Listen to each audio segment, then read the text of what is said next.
మహాశివరాత్రిని పురస్కరించుకుని మంత్రి కొల్లు రవీంద్ర విజయవాడ కృష్ణానదిలో పుణ్యస్నానం ఆచరించి అనంతరం మాతృ పితృదేవతలకు పిండ ప్రదానం గావించారు. తదనంతరం ముత్యాలంపాడులోని శివాలయంలో పరమశివుని దర్శించుకుని ప్రత్యేక పూజ అర్చనలు నిర్వహించారు. శివాలయం కమిటీ ప్రతినిధులు మంత్రి కొల్లు రవీంద్రకు ఆలయ మర్యాదలతో ఘన స్వాగతం పలికారు. దర్శనం అనంతరం మంత్రికి ప్రసాదాన్ని అందజేశారు.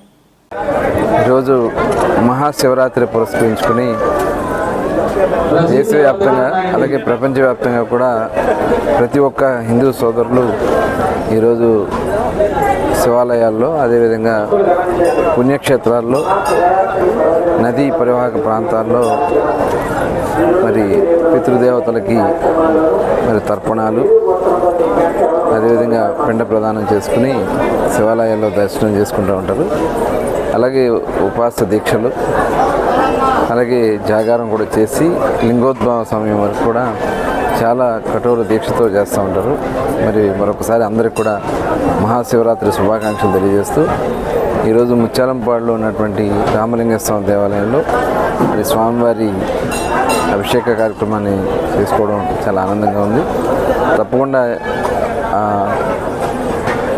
శివుని యొక్క ఆశీర్వచనలు అందరికీ ఉండాలి. ముఖ్యంగా మన రాష్ట్రానికి మన గౌరవ ముఖ్యమంత్రి వర్యులు చంద్రబాబు నాయుడు గారు అలాగే పవన్ కళ్యాణ్ గారు అటు కూటమి ప్రభుత్వం భారతీయ జనతా పార్టీ మరి చేస్తున్నటువంటి కృషికి ఆ భగవంతుడు కూడా ఆశీర్వాదాలు అందించాలని రాష్ట్రం సుభిక్షంగా ఉండాలని చెప్పి మనస్ఫూర్తిగా కోరుకుంటూ మరొకసారి అందరికీ ఈ మహాశివరాత్రి పర్వదినాన్న శుభాకాంక్షలు తెలియజేస్తాను.